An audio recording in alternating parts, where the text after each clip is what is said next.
las 20:08. Néstor. Bueno, gente, bienvenidos. Gracias por acompañar a todos en este atardecer, ya noche, en distintos lugares. Teníamos ganas hace rato de hacer esta, desde que nos cruzamos con Nico, con amigos comunes, y entonces enseguida salió, sencillamente poniendo una al lado de la otra los nombres de las respectivas páginas e iniciativas, con sus sutilezas y literalidades, salió a hacer esto que es factoriados por Francisco, inventados por Perón, factoriados por Francisco, y casi que dijimos, qué buen título, casi que no deberíamos decir nada más porque ya dice bastante, pero trabajamos de hablar y nos gusta compartir, nos vamos a hacer este rato para reflexionar juntos, para contar un poco también, un poco codificando también entre compañeros, entre amigos y amigas, cómo vemos lo que hacemos, cómo vemos lo que vamos viviendo, cómo interpretamos esta cuestión que tiene que ver con vivir en un país que produce sujetos universales con bastante fruición, con bastante periodicidad, de Perón, Evita, Mafalda, Francisco, El Che, Maradona. Así que habría que decirle que al dispositivo que produce figuras universales en Argentina habría que decirle que se detenga por un momento para que nos dé tiempo de procesarlo. Y entonces, acá estamos, con mucho placer, la verdad también, con mucho gusto. La idea era, la habíamos pensado así, vamos a dar dos o tres vueltas de cuestiones, pero empezar un poco así cruzados, ¿no? Y un poco preguntarle a Nico cómo le suena a él lo de factoriado por Francisco, y después nosotros contamos un poco qué nos resulta a nosotros lo de inventados por Perón. Nico. Sí, lo factorió Francisco también era la otra que se podía usar ahí, ¿no? Lo facturó también, pero no, ahí ya estaríamos hablando de otra cosa. No, me parece, en principio me parece que todas estas cuestiones que las veces que las redes sirven para tender puentes son las pocas veces que en realidad uno siente que valen la pena, ¿no? Que en general, cuando uno ve el funcionamiento de las redes sociales, y no por quedar como un quejoso, aunque probablemente lo sea, en general tienden a encerrarte en una campanita donde todos piensan parecido a vos, y entonces cualquier cosa que vos digas va a resonar en el microambiente que te generan. Bueno, me parece que cada tanto se da el milagro de que te juntan con alguien que no conocías y con el que te gusta pensar en conjunto. A mí en particular me pasó eso con el Factor Francisco, y me parece que la página, lo inventó Perón, la que manejo yo, junto con un grupete de gente de vagos y mal entretenidos, está factoreada por Francisco, está facturada en el sentido de hecha la factura de la página. Nosotros, incluso sin saberlo, hasta hace un tiempo estábamos hechos por Francisco. Y en esto que hablábamos la otra vez en privado con Néstor, de que en algún momento de la vida uno se da cuenta de que el tiempo lineal tiene poco, y en realidad el pasado, el presente y el futuro no están acomodados exactamente uno delante del otro, no pasa una cosa después de la otra. En realidad nosotros ya estábamos hechos por Francisco, y nos vinimos a dar cuenta después nada más, ¿no? Como aquella famosa frase de Perón, ¿no? Peronistas somos todos. Algunos todavía no se dieron cuenta. No sé si sirve lo que dije, Borri. Y yo creo que sí. Santi, ¿vos cómo lo ves? Yo, esto antes de que volviese Néstor, porque tuvimos ahí ese impasse donde nos quedamos ahí esperándote, Sí. decíamos que este puente también con Rattenbach, que lo saludó primero Nico y después yo pensé que me estaba saludando a mí Rattenbach, y parece que te estaba saludando a vos o a los dos, y que de pronto lo inventó Perón, habla con Juan para escribir sobre Malvinas, y nosotros cruzamos también la geopolítica del Papa con la mirada de Juan. Claro. Y bueno, parte también es este círculo, son estas mesas. hubo alguien que nos dijo una cosa que nos pareció genial respecto a Francisco, y después vuelvo con lo inventó Perón, que dice, Francisco construye redes con gente que no sabe que pertenece a esas redes. Así que Sí, tiene completo sentido lo que decís esto de que ya estábamos factoreados por Francisco sin saberlo. Bueno, parece que claro. es parte de su lógica de construcción. Y después conectando con lo inventó Perón, a mí lo que hoy cuando peloteábamos también un poquitito con Néstor armando la escaleta, decíamos, lo inventó Perón en realidad debe haber surgido porque hay algo de eso, ¿no? De los abuelos y hay algo de la historia concreta, de los edificios, de las grandes obras civiles de la Argentina, energéticas, de los puertos, que lo creó Perón, ¿no? Como Sí, los claro. derechos también modernos de la patria. Pero después esta cosa de lo inventó Perón que va rebalsando y que cada vez lo inventó Perón ya Carlito Chaplin lo inventó Perón, lo Sí, inventó claro. Perón, digo, prácticamente cualquier cosa dentro de lo inventó Sí, Perón, porque es sí, parte, y que hay una frase muy bella de un prefrancisquista, sí. Papa, que fue Juan XXIII, que dijo, nada de lo Uf. humano nos es ajeno. Y bueno, hay algo de eso que pasa con lo inventó Perón y con el peronismo en general. Así Hoy justo que puse una. Sí, perdón. También uno podría decir esto otro, ¿no? Que escuchándolos y también compartiendo con los compañeros que están escuchando, fuimos inventados y factoreados por lo mismo que inventó a Perón y Francisco, ¿no? Ahí, me parece que estas, las que creemos amistades espontáneas o sintonías rápidas, tienen que ver con, bueno, con ser compañeros y ser amigos, ¿no? Y ahí hay algo más de fondo que es lo que inventó a Perón y Francisco y los factorió a los dos, que es nuestra gente y nuestra historia. Eso es lo que tenemos en común, ¿no? Eso es lo que por lo menos yo Sí. tengo de respuesta cuando cada tanto nos dicen, no lo pongan en un corset a Francisco con Perón. Hoy les decía a algunos compañeros y compañeras también, bueno, también puede ser al revés, el corset puede estar siendo para Perón, no para Francisco, llegado el caso, porque hay algo ahí Pero, medio de inconmensurable, ¿no, Nico? no, pero a ese, a mí me parece muy importante el reclamo. Lo que me parece muy importante y muy lindo de ese reclamo es que seguramente está hecho desde el amor a Francisco y de querer cuidarlo, ¿no? Pero por ahí también lo que está bien es reivindicarlo desde otro lado. Por ahí. Aquellos que somos profundamente peronistas y lo vemos tan peronista del Papa, nos sale decirlo. No. A veces es verdad que los peronistas nos hablamos encima, ¿no? Es cierto eso, de que nos hablamos, que no podemos guardarnos la palabra muchas veces, o nos cuesta al menos. Pero me quedé con lo que decía Santiago hace un ratito de cómo había nacido la página. Y es loco porque es verdad que la página que yo manejo seguramente tiene que ver con todo esto que él decía, pero cómo es de curioso el nacimiento a veces que en realidad nació más como una joda.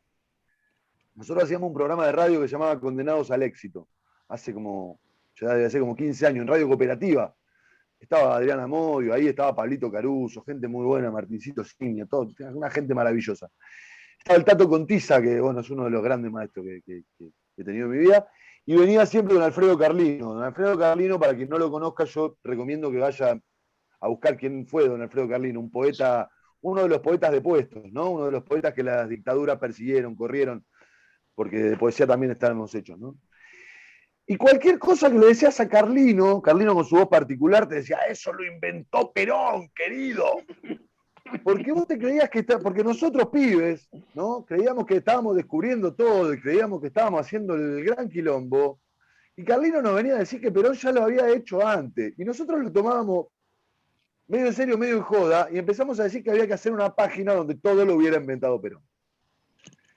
Y bueno, eso quedó macerando, ¿no? En el tiempo, quedó latente, por decirlo de alguna otra forma, y después terminó apareciendo.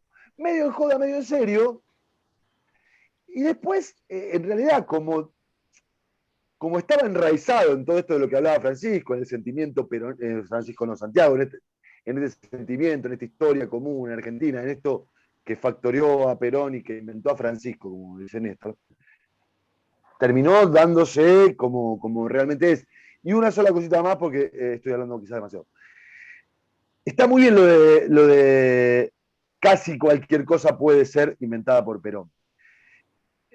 y a riesgo de contar un poco el truco, en el consenso que logramos armar en la página es que solo hay 2 clases de personas que no pueden haber sido inventadas por Perón. 2, y nada más que 2. La una es la que pertenece a la oligarquía, ¿no? Los dueños de la tierra que viven del alquiler de la tierra, excepto que renuncien a ese privilegio, no pueden pertenecer al peronismo, o eso lo consideramos nosotros, los que hacemos la página. Y los otros son los que dicen que no son peronistas. Aquel que dice yo no soy peronista, bueno, hasta que no deje de decirlo no puede serlo. Después, el peronismo nos parece a nosotros no solo tiene lugar para cualquiera, sino que todo el resto ya están adentro del peronismo. Entonces, Sí, la cuestión. uno podría decir un poco también que hay que dejar, Perón te inventa o Francisco te factorea o lo que fuera, pero también hay que dejarse inventar, ¿no? Claro. Dejarse inventar, dejarse interpelar, interrogar, dejarse tocar. Nosotros tenemos otra ahí que creo que hay algo ahí en común, de algo de la matriz con que imaginamos estas cosas. Con Santi siempre decimos, y está bastante expresado gráficamente en la carátula, ¿no? de Factor Francisco, que es el abrazo de Maradona y el Papa. A los que nos escuchan ya nos lo escucharon muchas veces esto, pero además de los códigos ahí, las ironías sobre alguna jerarquía enredada, digamos, quién es el jefe de quién en la imagen, hay una cosa que tiene es más del campo de la reversibilidad, ¿no? Porque el concepto que nosotros tenemos es que Papa y pueblo, y más ampliamente Dios y pueblo, son categorías reversibles, ¿no? Claro. O sea, que se pueden dar cuenta, y uno también podría decir, todos estos que fueron inventados por Perón, inventaron a Perón, ¿no? Porque los dos que vos acabás de excluir son los unos que de hecho y los otros de derecho se autoexcluyen del pueblo. Esos son los que no caben, claro. Inventó. Todos los demás son inventados por Perón, pero también uno podría decir, todos los demás inventan la figura en la que se reflejan, ¿no? O sea, inventan, creen, están y se dejan ahí como viven. E incluso aquellos que están afuera, o por autoexclusión, o por lo que sea, tienen una manera de entrar, que ni siquiera es difícil. Digo, el que dice yo no soy peronista, el día que lo deja de decir ya está. El que dice yo soy peronista pero, el día que le saca el pero a la frase, ya está. Para los oligarcas por ahí es un poco más difícil, ¿no? Porque implica renunciar a algo más. Pero igual, bueno, también puede ser, digo, no están impedidos de entrar. Otra cosa que quería decir de Francisco que a mí me llamó mucho la atención, este Tato del que yo hablaba, el Tato Contiza, que también recomiendo buscarlo, recomiendo googlearlo y leer sus cuentos y sus cosas, fue cuando, una vez hablando de religión, yo vengo de una historia más que tiene más que ver con el racionalismo, una familia en la que me criaron con mucho amor, pero en donde la fe no era, al menos explícitamente, un factor común. Decía, hablando con el Tato de religión, el Tato me dice, pero el Papa es el sumo pontífice. ¿Vos sabés lo que quiere decir pontífice? Me dice.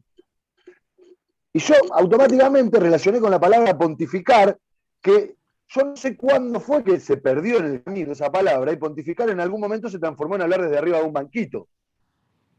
Y sumo pontífice es el principal constructor de puentes. Me parece que Francisco encarna esa palabra de una manera que pocas veces se ha visto, ¿no? O que pocas veces yo he visto al menos. Nico, ¿sabés? Justo antes de que hagas esta otra intervención, en relación a lo otro que venían diciendo, esto del pero, ¿no? Del peronismo. El peronismo pero. Claro, peronismo pero, que lo único que tienen que hacer para poder decir que son es sacar el pero. Vos hiciste lo mismo, vos recién dijiste, a mí me criaron con mucho amor, pero, ¿no? Santi, sin la fe, pero sí. Una en el medio, podría decir así, muy freudianamente, podría decirse, donde estaban todos los pequeños peros, ha de advenir un gran Perón, digamos, el que valga la pena.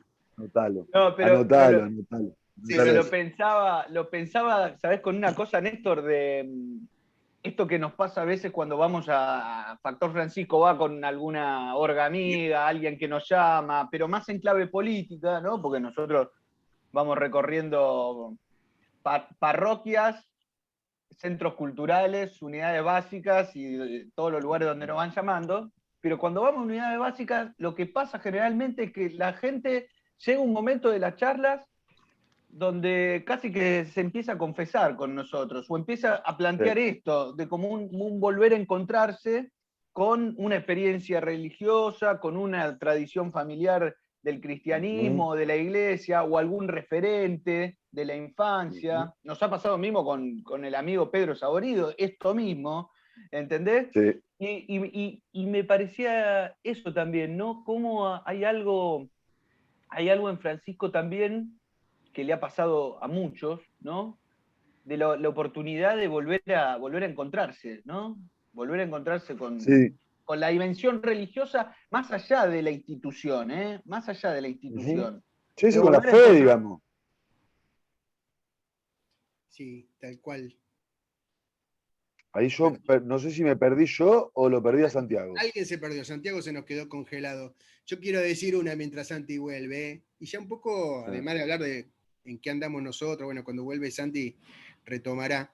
Te quiero tirar una, Nico, como para que pensar juntos y también pensar con los compañeros que están escuchando, ¿no? Porque por un lado está lo que hace juego, donde la gente sintoniza, donde sintonizamos, etcétera, pero también está lo que molesta, ¿no? De ambos, de Francisco y de Perón, juntos y separados, y un poco en esta línea, yo la quiero, me voy a poner medio conceptuoso quizás en este sentido, porque sumo pontífice tiene el sentido de tender puentes, todo eso, pero también es un título del emperador romano, sumo pontífice es un título del emperador romano, y antes de los faraones, o sea, está toda la cuestión molesta del poder. Claro. Esta es la cuestión molesta del poder, que es lo que molesta realmente del peronismo. El peronismo no molestaría si no ejerciera el poder, si fuera sencillamente un movimiento social horizontal, autónomo, nadie se molestaría, sería un Margarita Stolbercismo, diría Peter, ¿no? Pero el tema es, ahí me pongo un poquito teológico, si me permiten por un momento, yo por lo menos lo tengo reflexionado así.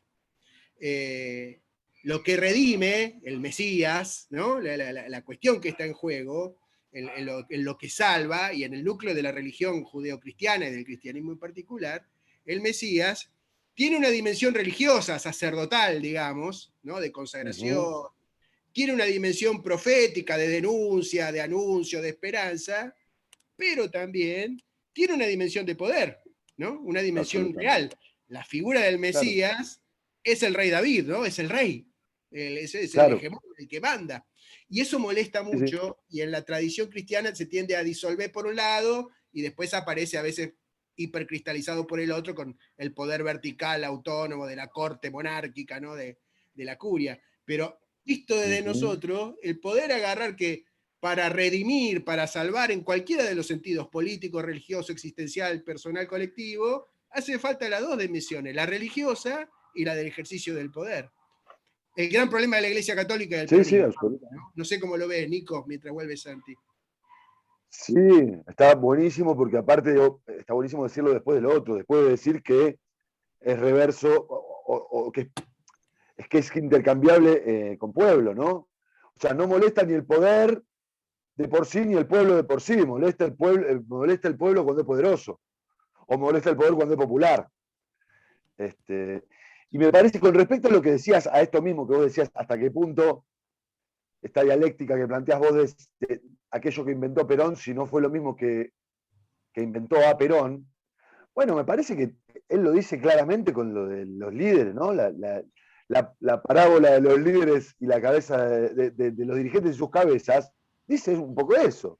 Dice, los pueblos suelen marchar con los dirigentes a la cabeza o con la cabeza de los dirigentes. Está diciendo eso mismo, está diciendo, si vos sos el líder que está delante, es un concepto de vanguardia, digamos, si hay amigos marxistas escuchando, es un concepto de vanguardia que es mucho más cercano por ahí a uno. Que es que el que es la vanguardia es el que está delante de todo, no el que te lleva tironeando, sino que cuando todos vamos para un lado, alguno queda adelante. Bueno, el que queda ahí adelante Esa es la vanguardia. Y ese en general el que se come los primeros garrotazos, bueno, y tiene muchas cuestiones. Y también, y agrego esto solo, Perón dice, no me acuerdo exactamente dónde es que dice, que al igual que David hace el Miguel Ángel sacando lo que sobra, él la doctrina peronista la encontró en el pueblo y lo único que hizo fue darle forma. Que la doctrina peronista no era una invención de él, sino que era una invención del pueblo argentino que él solamente se limitó a sistematizar, digamos. Me parece que está exactamente en línea con lo que recién decía vos, Néstor. Sí, está bueno porque dijiste literalmente, cuando el David hace a Miguel Ángel. Me encantó. Cuando la obra hace a la serie, te salió. A propósito. Directamente. A propósito. A Miguel Ángel lo inventó Perón, pero lo inventó David. Sí. Pero a mí, Acá volví, Sí, ahí va Santi, pero enganchando, ¿no? Yo lo que escucho Dale. en ¿El David de Miguel Ángel es el rey David? Perdón, yo de bruto pregunto. Sí, claro, es David frente a Goliat, ¿no? Lleva la onda. ¿Sí? Es David mirá. frente a Goliat. O sea, es antes y en de Florencia. ser rey, digamos. Y en Florencia lo ponen en la puerta, ahí en la plaza, cuando se sacan de encima los aristócratas y los nobles, ¿no? Es una imagen del pueblo. Es una imagen del pueblo, por eso el pueblo de Florencia la quería mucho. Es el David, un pibe con una piedra, ¿no? Contra el más grandote. Frente a la oligarquía, literalmente. Pero yo quería decir esto, una también en lo que estamos diciendo, que estas son dimensiones que no tienen nada más que ver que lo religioso horizontal y lo político vertical, digamos, ¿no? Lo religioso bondadoso y lo político maquiavélico, sino que en ambas cuestiones, que además están separadas falsamente, es una separación muy occidental, digamos, en ambas cuestiones hay vertical y original, en lo propiamente religioso y en lo propiamente político, cuando se encarna en lo popular, ¿no? Y ahí hay como un desafío para mí importante para pensar, y a mí me ha ayudado a entender, no el peronismo o a Francisco, sino lo que vamos viviendo en esta etapa, que es el periodo de tiempo que compartimos y cómo se construye un equipo, una organización, un partido, un frente, una sociedad, ¿no? Y también asumir dimensiones que a veces también tenemos medias perdidas, ¿no? Porque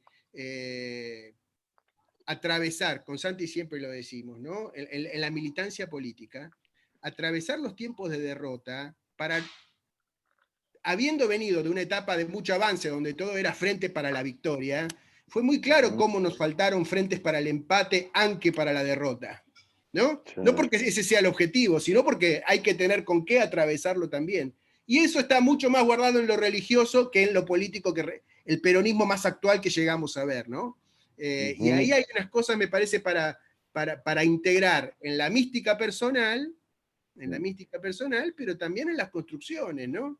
En lo colectivo. No sé, Santi, ya no te veo acá. Sí, debo haber quedado en otro lugar de esta otra celda. sala del convento te fuiste, porque es como un convento. Exacto. Che, no, ¿sabés lo que pensaba? Mira, justo, Néstor, el tema del tiempo, antes de quedar en el limbo y salir, lo venía pensando. Después, cuando hizo referencia Nico a los amigos marxistas, también se me vino a la cabeza. Y producto de una frase de, ¿cómo se llama?, de Eric Calcaño, que una vuelta en un encuentro dijo, citando a Napoleón, dijo, como dijo Napoleón, ese gran preperonista, ¿no? Y ¿qué es lo que quiero decir de esto? Es la dimensión del tiempo como ordenador, ¿no? Y lo que hacía Eric Calcaño era agarrar y decía, bueno, el peronismo como punto de referencia para partir el tiempo, ¿no? En la historia, claro. Decir que Napoleón es preperonista, es decir, bueno, en realidad el punto desde donde estoy pensando los procesos, los tiempos, es desde el 45, ponele, desde el 17 de octubre del 45. Y al mismo tiempo, si hay algo, y que realmente, por lo menos para Occidente, que es el único que pudo efectivamente hacer eso, es Jesús de Nazaret, que sea el antes y después de Cristo, ¿no? El gran parteagua de la historia, por lo menos de Occidente, es eso.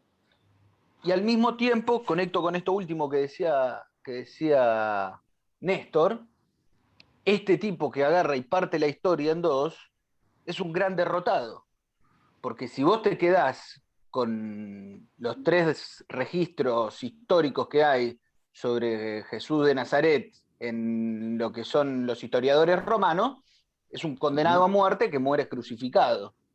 Y más no obstante, en la larga duración, en los tiempos de los pueblos, en los tiempos de la historia, termina siendo el gran ordenador de dónde se organiza el mundo, digamos, o por lo menos la historia.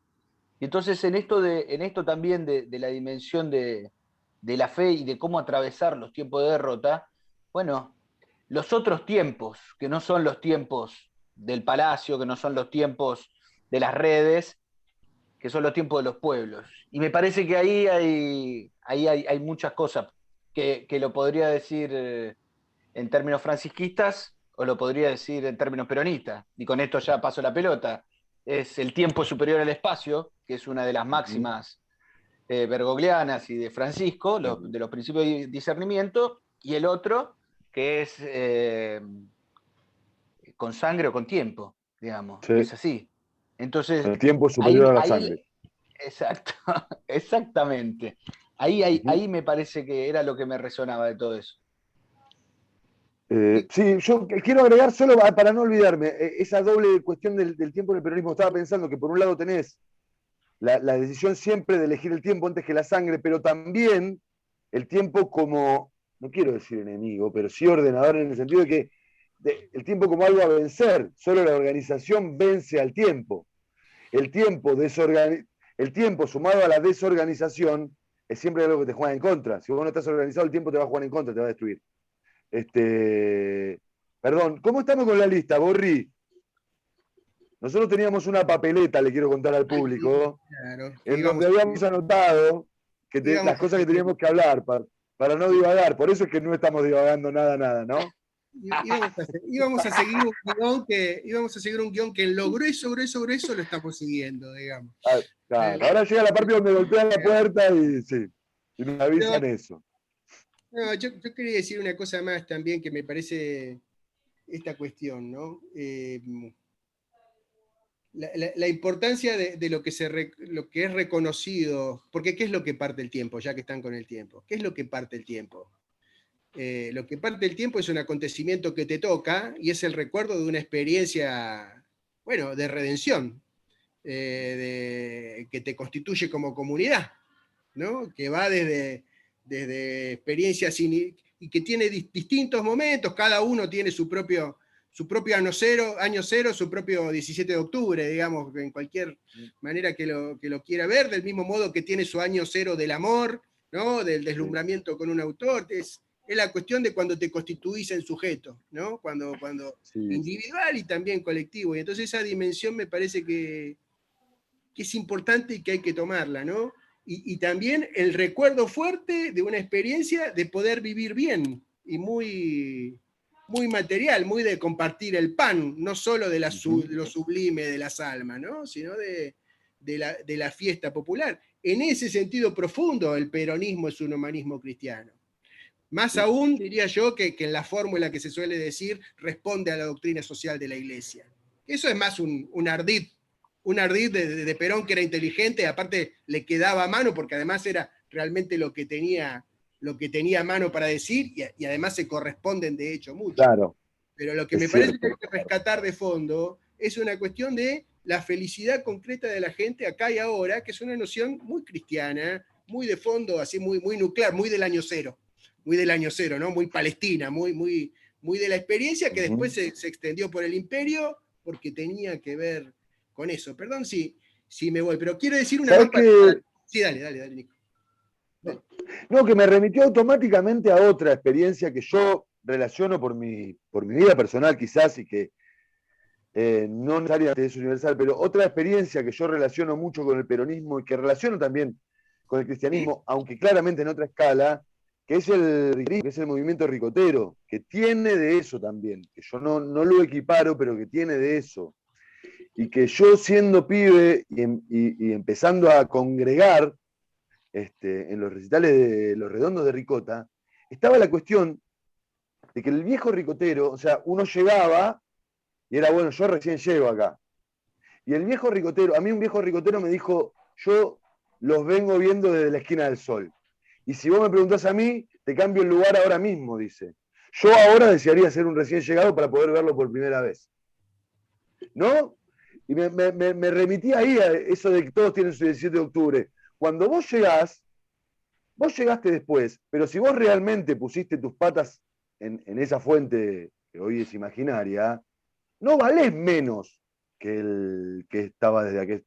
Estás desde el mismo momento. Siempre y cuando no pretendes explicarle cómo tiene que meter las patas en la fuente a uno que las metió de verdad, ¿no?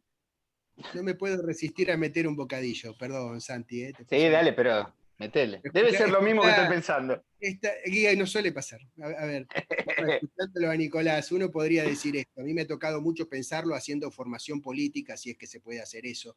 En todo caso, compartiendo con gente estas reflexiones ya desde hace muchos años. Me suenan dos cosas, ¿no? Una, que el antagonismo y la identidad propia que proveía la política migró de la política al fútbol. Y la sensación de unción, de sublimidad que estaba en lo religioso, migró de la religión al arte, ¿no? Y a la música y al teatro. Y uno podría decir, en los redonditos de ricota, lo futbolero y lo artístico se juntaron y después juntos, en algún punto, ahora, en este tiempo estamos experimentando algo de eso, también encuentra otra vez su anclaje político. A todo esto, las dos canciones que estrenó el Indio en el recital, o sea, las dos canciones del Indio que se estrenaron en el recital del domingo, las dos son de contenido religioso, las dos. Sí. Impresionante, ¿no? Bueno, vos sabés que sobre eso, Los Gardeles, otra banda que tiene algo de esto. Digo, tiene algo de esto. Tengamos en cuenta las escalas, ¿viste? Cómo es la cuestión fractal, ¿viste? Bueno, como en lo chico está lo grande y en lo grande está lo chico, esta cuestión borgiana también, ¿no? En los Gardelitos es una cuestión que tiene bastante que ver con la mística, con la reunión, con la cuestión de la hermandad y todo esto. Y el corneta Suárez, el fundador, que aparte era el padre de varios de los demás integrantes de la banda, tenía una canción que se llamaba Sudamérica, en la que en un momento decía la patria, aún dice la canción, la patria es de Perón y de Guevara el Che. Y en los 90 no eran pocos los que chiflaban cuando se nombraba Perón. Y hoy, el público de los Gardelitos, que más allá de que Corneta ya dejó este plano, sigue su hijo Eli, antes de que suene esa canción, el público, sin que nadie diga nada, canta la marcha. Como esto de que se fue hacia el arte y ahora volvió, ¿no? Pensaba yo. Y se encontró, o sea, no se fue, no dejó de estar en el arte, sino que se encontró.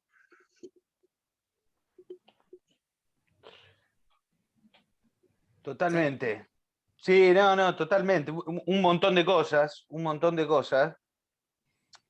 Y pensaba, rebobinando un poco, me había quedado con esto del momento del acontecimiento y que nosotros, en grandes momentos populistas de la Biblia, que de paso pasamos el chivo, que es el podcast que estrenamos esta Pascua que pasó, si no la otra, que hicimos con Pedro. Ahí algo me acuerdo que a Pedro le había flasheado mucho, era la figura de Pablo de Tarso, ¿no? De San Pablo. Sí. Y que en Pablo aparece muy fuerte esto de la conversión, ¿no? Del momento de deslumbramiento y que tiene algo del momento de caerse del caballo. Del caballo pinto. El momento de caer. Bueno, pero ¿qué tiene que ver con esto también? Que esta transición que se da muy fuerte en los 90, ¿no? De dónde se alojó y dónde siguió vivo la rebeldía del peronismo, que Néstor lo decía muy bien respecto al tema del fútbol, pero de la cultura del aguante, muy propia del fútbol, que se intensifica mucho de los 90, pero que sí hubo un lugar donde ese espíritu rebelde de la Argentina, encarnado en el peronismo del 45 para acá, pero que en los 90 justamente lo que había pasado un poco es que nos habíamos quedado sin caballo. No sé si nos habíamos caído, pero nos habíamos quedado sin caballo, porque el PJ no era lo que conocíamos, me imagino. Y, y en ese sentido es interesante pensar de qué modo funciona esto de cuáles son los caballos o cuáles son los modos en los cuales se sigue cabalgando en los momentos en el cual se te cae el caballo, ¿no? Y con esto, algo que dice también el maestro Fortunato Malimachi, amigo de la casa también, un sociólogo, pero sobre todo hay un referente de esta historia también, que él siempre ha explicado mucho que en la Argentina catolicismo y peronismo a veces funcionan como de sustitución y que hay momentos en los cuales uno se repliega sobre el otro y, y entonces ahí me parece que también es interesante, ¿no? Cómo se sigue cabalgando y cuáles son los caballos o quizás las monturas en los cuales se van encarnando los diferentes momentos, pero que en definitiva lo que queda es la fuerza del pueblo, ¿no? Digo, ahí está. Y los jóvenes y cada generación va encontrando también su caballo pinto. Sí, a lo mejor es un momento para enganchar y también pensando algunas cosas que habíamos puesto en nuestra escaleta, en nuestro guión. Dicho todas estas cosas que tienen que ver con lo que se corresponde, lo que resuena, lo que se potencia, ¿no? También está bueno pensar juntos, o sea, en qué se tensionan, podríamos decir, cristianismo y peronismo, Perón y Francisco, sí. Pero también me gustaría que lo pensemos un poquito también, lo que plantea Francisco y los militantes peronistas hoy, o los militantes políticos populares más en general, ¿no? Ahí me parece que hay que agarrar esa cuestión también para aprovecharlo a fondo, ¿no? Porque pensando que las correspondencias creo que son muchas y de distintos niveles, sí. Hay tensiones, ¿no? Pero no, me parece que también tampoco es una cuestión de la diferencia entre Perón y Francisco, sino ¿qué le dice Francisco al peronismo de hoy? ¿No? Sí. Esa me parece linda para dedicar un rato y conversar. ¿Y qué le dice? ¿Y qué le dice? ¿Qué le dice? A ver, yo pondría una muy sonsa, digo, en el sentido de muy obvia, pero voy a decir una barbaridad. Exige un regreso radical, ahí está, ya dije la barbaridad, al pueblo, ¿no?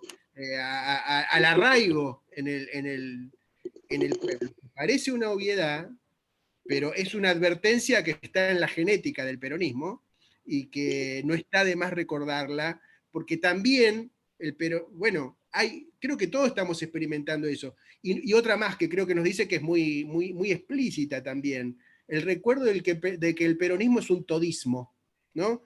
Siempre que hablamos de la Fratelli Tutti, la última encíclica, nos gusta señalar que la palabra importante ahí no es Fratelli, es Tutti. O sea, es la exigencia de la apertura a todos, modo fondo. No sé si casi no incluye a la oligarquía, Nico, casi, ¿no?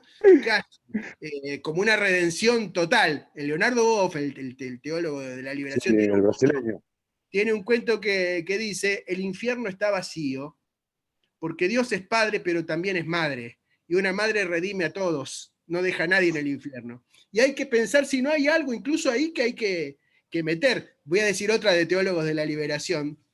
Los que me conocen saben que la uso bastante porque es personal también. Gustavo Gutiérrez, el otro gran teólogo de la liberación, nos decía siempre, y en algunas reuniones que tuvimos, hay que amar a los enemigos. Por eso yo les recomiendo tener por lo menos siempre uno, ¿no?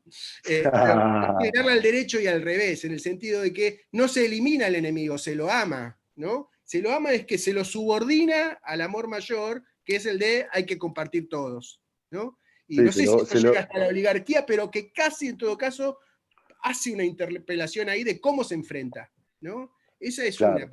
Esa es una que le dice Francisco a nuestro jacobinismo, sobre todo al jacobinismo más K, que todos llevamos adentro, más allá de lo K, porque todos somos un poco jacobinos, identitarios. Sí, cada entonces, tanto la queremos pudrir, digamos, claro. Sí, cada tanto la querés pudrir. Todo más talibán. Está bien también, ¿no? Digo, también está bien cada tanto querer pudrirla y está bien que alguien te llame y te diga abrazar al equivocado y combatir el error, como hablábamos el otro día, ¿no? Es muy buena esa si pregunta esa es si el amor vence al odio realmente o no, ¿no?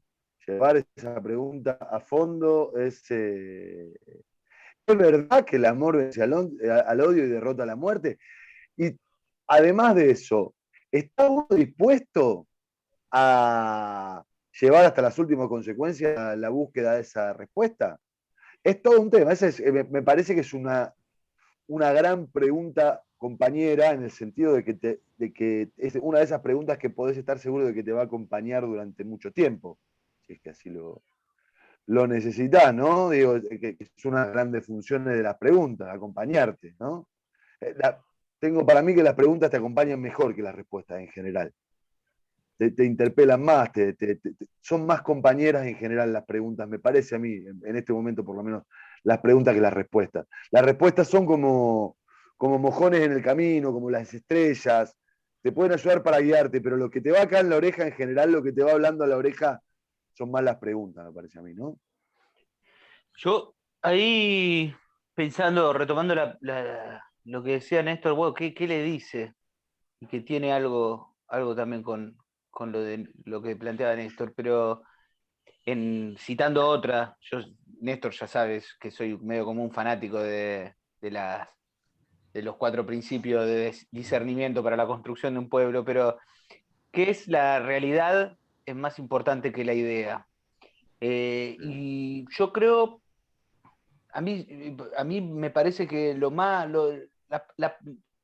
la parte más importante de la marcha es cuando dice es la realidad efectiva, porque todo lo otro que hay de construcción identitaria, simbólica, de todo lo que inventó Perón, digamos, Uh-huh. en términos, de lo que entra dentro de la página, en Sí, definitiva, eso parte de una condición que es que efectivamente le transformó la vida a la gente, ¿no? sí, claro. Porque en Sí, claro. definitiva, si no todo lo otro sería cháchara.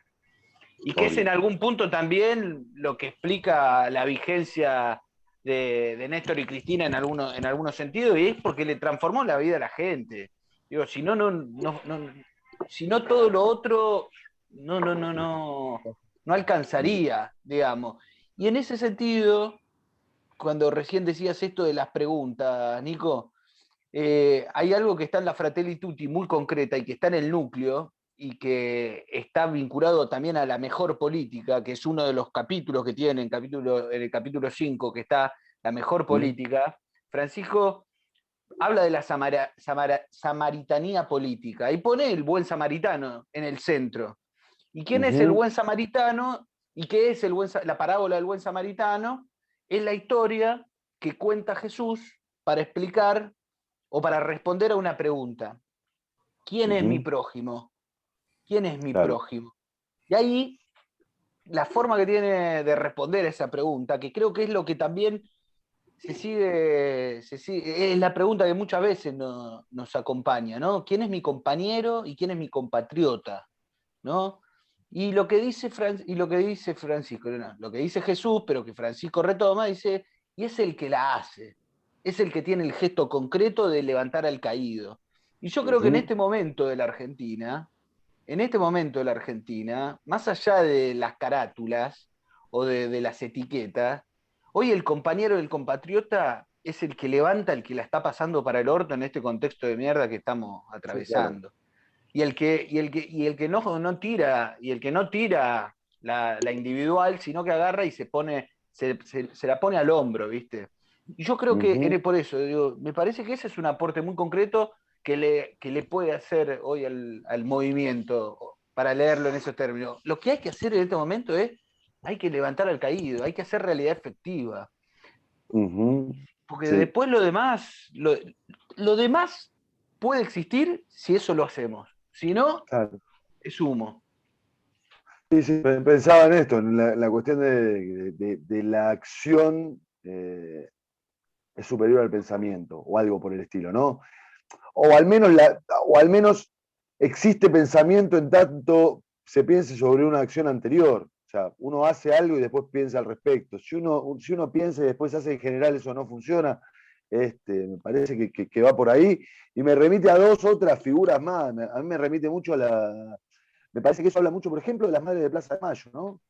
que primero fue la acción y después fue ver por qué, pero primero salieron a caminar y después le dieron el significado a la vuelta alrededor de la pirámide y después le dieron significado al escribir los billetes o lo que sea.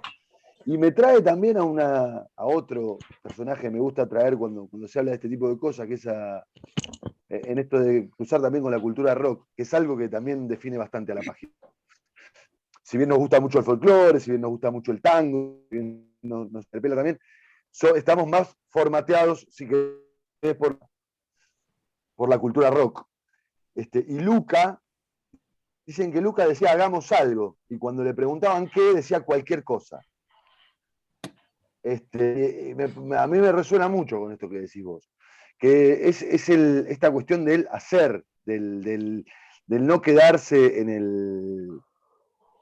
el chamullo o muchas veces, y con el perdón de la palabra, en la paja intelectual de sí. El otro día estaba viendo la discusión en la vida de Brian, ¿no?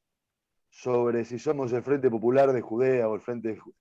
Es maravilloso eso, es una reflexión maravillosa esa, ¿no? Ese divisionismo trotskista que plantean los muchachos británicos, esa gran película a mi gusto al menos en tanto sentido. Y esa cuestión, ¿no? De quedarnos entre nosotros cuatro peleando, no por si somos el Frente Popular de Judea o el Frente del Pueblo de Judea o el Frente Judeo Popular, se ve mucho ahora también, ¿no? Y se ve mucho por todos lados. Me parece que esa acción que se reclama tiene que ver también con intentar evitar un poco los juicios, ¿no? Para también seguir en la senda de las escrituras. El no juzgue porque será juzgado, el que esté libre de pecado tiene la primera piedra, toda esta línea de pensamiento. El hacer en lugar del juzgar, el levantar al caído en vez de preguntarle por qué se cayó, o en vez de explicarle por qué se cayó, o en vez de decirle que en realidad su caída es relativa al lugar de la tierra donde se encuentra, es darle la mano, levantarlo y en lo posible seguir caminando juntos, ¿no? Y escucharlo, qué sé yo, tantas cosas, ¿no? En esto último, a mí me parece que hay un punto también, ¿no? Donde tiene que ver con esto de inventar y factorear, ¿no? Entre hacer y decir, ¿no? Entre actuar y pensar, entre realizar y preguntar. Hay un punto también donde eso se encuentra y tiene que ver con esto que dijiste vos, Nicolás, al final, y que me parece que es muy de Francisco, que sintetiza decir y hacer, que es el gesto, es tener un gesto. Y el gesto es un gesto de cercanía, es un gesto de, tal cual estamos diciendo, de levantar, ¿no? Y es un gesto en el sentido no banal de la palabra, de amabilidad, ¿no? Del sentido más profundo de lo que la misma palabra dice, que no es la cortesía, precisamente, ¿no? Y es un gesto delicado, pero con fuerza, eso está muy fuerte. También me gustó mucho lo que dijiste, Nicolás, de preguntas compañeras. Me parece que es una muy buena definición, ¿no? La pregunta que camina al lado nuestro y que nos abre, digamos, nos interpela de nuevo. No por nada, la parábola del buen samaritano empieza y termina con preguntas, ¿no? O sea, ¿quién es mi prójimo? Y después al final de la parábola Jesús le pregunta, ¿quién te parece que fue el prójimo, no? Claro. Y el que es el prójimo es el que hizo el gesto, el que actuó. Pero ese actuó tenía significación. Tengo una... Feliz Ramadán, si hay algún compañero o compañera musulmán que nos está escuchando. Viva Perón, sí. Viva Perón, tal cual. Tengo una del Islam, siempre lo traigo porque me ha pegado mucho, que tiene que ver con esto, la pensaba con esto de crear, inventar. En las tres religiones monoteístas, ¿no? Pero especialmente en el Islam hay unas cosas muy lindas sobre la tensión entre el Dios que crea y el Dios que salva, porque no va de suyo, digamos. ¿Por qué vas a crear algo que después lo vas a tener que salvar? ¿No? ¿Por qué no lo creaste bien? Claro. ¿No? Sí, sí, sí. ¿Cómo es la cosa? Y eso tiene que ver con la historicidad muy material.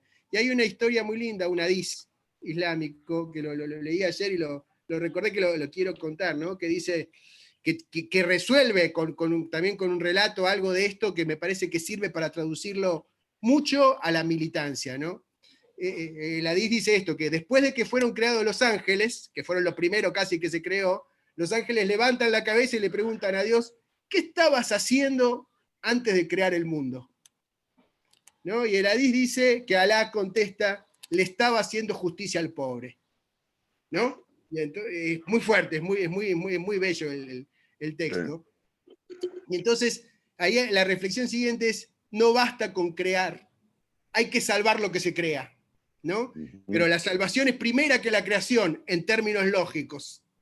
Y a mí me parece que hay algo ahora de militar, de construir en cualquier registro popular, los que tenemos la suerte de poder articularlo en términos de peronismo, creo que podemos estar contentos porque nos facilita mucho las cosas y nos trae problemas interesantes, aunque a veces también difíciles, que ahora hay que militar, pero también hay que salvar la propia militancia, o hay que gestionar, pero además hay que salvar la propia gestión, gobierno, construcción, todos los niveles, y preguntarse qué significa salvarlo, ¿no? Ponerlo en forma, poder nombrarlo, poder callarlo, pero no basta, voy a contradecir un poco, no basta con hacer, también hay que salvar lo que se hace.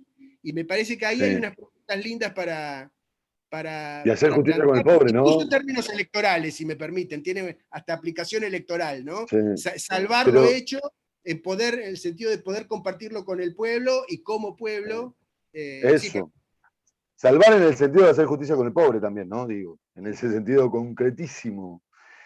Yo, ya que decía feliz Ramadán, saludo al que desde ya, obviamente, me sumo también. Quiero desearle un muy feliz día a los trabajadores y trabajadoras de la construcción. Hoy es el Día del Trabajador de la Construcción. Es el día en que se firma el convenio colectivo de trabajo de la UOCRA, el 22 de abril del año 1974, bajo el gobierno de María Estela Martínez de Perón. Una figura que, bueno, algún día voy a estar un mes, que voy a usar la página solamente para hablar a favor de María Estela Martínez de Perón, lo prometo, a los que estén ahí y sean seguidores de la página. Estoy podrido, perdón, yo aprovecho esto que decía Santiago, de que a veces ustedes se convierten en confesores. Me pone muy, muy, muy, muy mal el ataque que reciben determinadas figuras de la historia del justicialismo por parte de una inteligencia universitaria, digámosle caparrosismo, si querés. Me refiero a la figura de Ignacio Ruch y María Estela Martínez de Perón. No hay vez que yo los publiquen y no haya personas que se rían de la muerte de José Ignacio Ruch, asesinato de José Ignacio Ruch. No hay ninguna vez que no pase, o que yo hable de María Estela Martínez de Perón y no se la denoste, no se la maltrate, a una mujer que fue, cuya bajada por una dictadura, cuyas manos fueron quebradas por esos mismos dictadores por negarse a firmar su renuncia, bueno. Y José Ignacio Ruch, ni hablar, ¿no? De la figura de mártir del pueblo, ¿no? De ser mártir por justamente ser un puente. Perdón que me trajo para ese lado. También quiero decir, y me parece que es propicio, hoy se cumple un nuevo aniversario, yo te diría que son 25 años o 35 años del fallecimiento, de la partida de este terreno espiritual del padre Hernán Benítez. Otra figura, ¿no? Ya que hablamos de factoriado por Francisco, inventado por Perón, el padre Hernán Benítez, desde el GO para adelante. Bueno, también tuvo sus quilombos con la iglesia, hay que decirlo, pero un hombre que explica muy bien la cuestión de la fe y el justicialismo, ¿no? Mezclé todo igual, pero bueno, perdón. Está bárbaro, está bárbaro. Me gustó eso de, me voy a tomar un mes para esto, para esta tarea. Me gustó como decir, me voy a tomar un mes. Digo, casi como un adviento, como una cuaresma, digamos. Lo que te lleva un mes de posteo, Francisco lo hace regalando un rosario, también te quiero avisar, ¿no? Lo que a vos te lleva un mes de posteo, Francisco lo hace mandándole un rosario a Isabel. Digo, el valor de los gestos. Sí, pero, ¿no? Pero Francisco. No, pero ¿sabes lo que me da bronca, Néstor? Quiero explayarme un poquito más y pido disculpas si me explayo. Yo no comparto en todo el accionar del gobierno de Isabel Perón y no comparto en todo el accionar del secretariado general de José Ignacio Ruch en la CGT. Pero tampoco comparto en todo el accionar de Rodolfo Walsh en la CGT de los argentinos o en la organización político-militar Los Montoneros.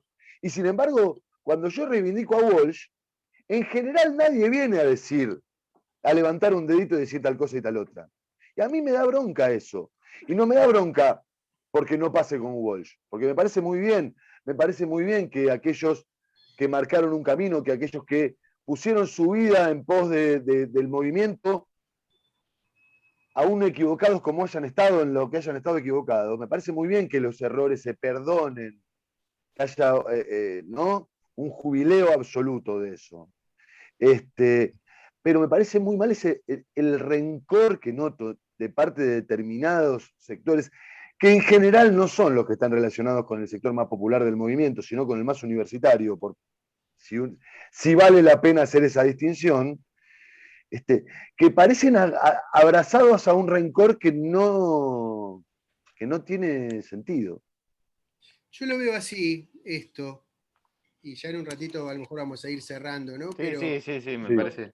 yo lo veo así, Sí, esto sí. último, pero me parece que lleva a un puerto, está lindo para que si la gente se anima, lo retomamos en unos días, porque nos quedan cosas, y realmente hay mucho que desentrañar en esta cuestión, de Francisco y Perón, de cristianismo y peronismo. Tengo una frase papal para el tema de lo de Rucci, lo de Isabel, pero que la amplía también, ¿no? Una frase muy papal de Francisco es su lema pontificio, ¿no? Su lema como papa. Sí. El lema de Francisco como papa es: lo miró como misericordia y lo eligió, ¿no? Lo miró con misericordia y lo eligió. Y esa frase, uno la podría decir, yo la escucho de muchas maneras, me parece que es una autorreferencia a él mismo también. Su pueblo lo miró con, no solo Dios, su pueblo lo miró con misericordia y lo eligió. Pero que también uno la puede decir respecto a la historia del país, del pueblo y del peronismo y del partido. O sea, la miramos con misericordia y la asumimos, ¿no? Donde misericordia no es una cosa blanda, media bobita, sinónimo de lástima, sino que es una mirada muy comprensiva de todo lo humano. ¿Significa que todo está bien, que todo es para elevar a los altares? No, para nada. Pero sí me parece que significa asumir la propia historia y decir, esta también es mi historia, y en todos los campos y todos tienen matices, ¿no? Y eso creo que es importante a lo largo de la historia, a lo ancho del movimiento y a lo profundo del pueblo, para decirlo así. Y también en lo personal y en las prácticas. Ahora, elegirlo no es decir está todo bien, elegirlo es asumirlo y laburarlo para que sea mejor, ¿no? Y no dar tanto por hecho cuál es la respuesta a eso, pero mantener abierta la pregunta. Eso, así lo veo, por lo menos así lo veo yo, diría. Me parece que ya que hablamos de cosas que quedan para un próximo encuentro, me parece que hay algo que toca tanto, que resuena y que sería muy bueno tratar, que es el eje de impureza. Me parece que ahí hay algo, ahí hay mucho para hablar.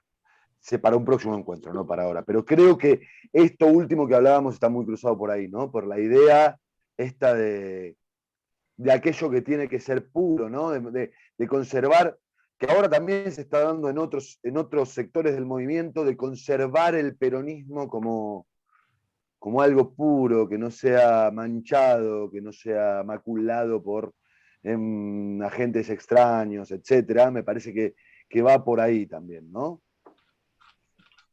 Sí, cuando Jesús y Perón eran lo contrario. Bueno, y quizás así, ya haciendo la última vueltita, dos cosas. Número uno, arrancamos hablando del lenguaje de las redes y si hay algo que en este último tiempo lo hemos hablado con Néstor, para el aniversario de Rucci, del asesinato de Rucci, el Cuervo Larroque retuiteando y levantando homenajes a lo de a la figura de José Ignacio Rucci, que también me parece que es parte de un proceso, ¿no? Tomo esa figura porque también es muy emblemática, ¿no? De todo esto, la figura del cuervo, ¿no? Mismo la foto en su momento del cuervo con Chiche Dualde, ¿no? Cuando apenas asumió como Sí, en la provincia de Buenos Aires. Pero más allá de eso, y entrando con lo de la impureza, es que es algo propio del cristianismo, pero sobre todo del cristianismo en América Latina, que es la del mestizaje. Y el claro. mestizaje nosotros lo tomamos como un valor, pero en realidad asumiendo que hubo un pueblo masacrado, ¿no? Por el signo, Sí, mucho, también acompañado por el signo de la cruz, que a pesar de todo eso, abrazó esa cruz y sí. fue después que se transformó en estandarte de liberación, ¿no? Mirá Y la el Condorcanqui, si no, mestizaje, ¿no?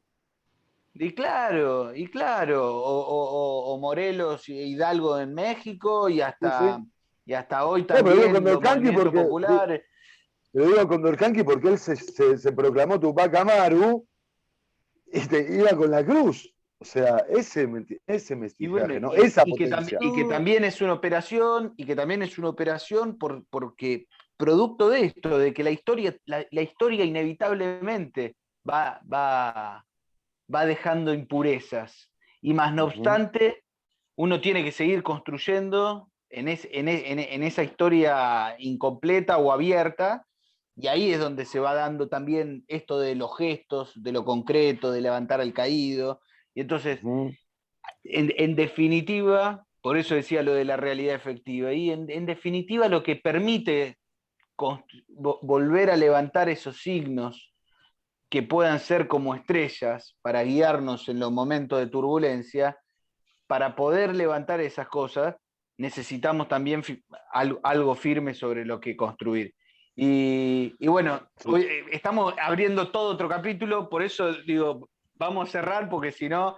yo quiero Eh, para Nico, digo una y te doy la palabra a vos y vos cerrás del todo, pero yo digo una, ¿te parece? bueno. Quiero Sí, decir claro. una maldad, una consigna y una maldad, voy a decir. Una, primero voy a decir la Ujú, maldad sobre el mestizaje, quiero dejarla para seguir debatiendo un poco. El mestizaje, ujú, pero no solo el mestizaje que nos gusta. No es el mestizaje de claro, los que le llamamos América Latina Viayala, ¿no? La Virgen de no, Guadalupe, todo ese latinoamericanismo medio de folclore, en términos folclóricos no. Es el mestizaje que nos moleste, el actual, claro, el complejo, el que duele, el que jode. Sino, claro. porque nosotros también tenemos nuestro folclore de un mestizaje. Entonces, ¿cuál es el mestizaje que, considerando lo molesto que era aquel en su momento, es molesto hoy? Ujú, Esa es una. claro. Esa es la maldad. Y la consigna, así más consignista y para tirar, que puede ser tema para otro, es el tema, ¿no? Ya lo dijeron ustedes, pero para relanzarlo para una próxima. El tema, si no hay impureza, no hay redención, digamos. O sea, la redención no es por Ujú, la vía de la pureza, por lo menos no en términos cristianos, mucho menos católicos, y ujú, tampoco en términos peronistas como expresión política histórica, actual, y de construcción y de proyecto, ¿no? Entonces, la reivindicación del no puritanismo como criterio básico de lo que nos puede salvar. Que yo creo que el tema del puritanismo progresista, doctrinario, católico, horrible. eclesiástico, de la teología de liberación, de la teología, todos si tienen clave puritana, no sé si no nos Sí, sirve, no nos sirve tanto. Una para sí, seguir pensando. cientificista Nico, también, ¿no? El puritanismo cientificista, ¿no? Que tan en boga está a veces. O el anticientífico, que ahora está muy de moda, ¿no? Pero bueno, me toca cerrar. Quiero decir con sí. respecto a esto de la pureza, una cuestión de la mirada del peronismo. En general, la parábola peronista que se usa para hablar de la necesidad de la impureza es la de la construcción del rancho, ¿no? Que para construir un rancho hace falta barro y bosta. Que a mí me parece que la cuestión importante a tener en cuenta al momento de pensar en eso, que es una de las cuestiones claves al momento de pensar la construcción desde el peronismo, Perón también lo dice, si quiero llegar solo con los buenos, llegamos muy poquitos y en la política con poquitos no se hacen cosas grandes. Digo que no vale pensar eso y ponerse automáticamente a uno en el lugar del barro. Yo no puedo decir, no, porque en política se construye con barro y bosta. Yo que soy barro, te dejo venir a vos que sos bosta. No es así. Eso no vale. O sea, eso funciona en tanto uno esté dispuesto a reconocer que uno primero tiene bastante bosta adentro seguramente, porque todos la tenemos, no hay manera de esquivarlo, somos humanos.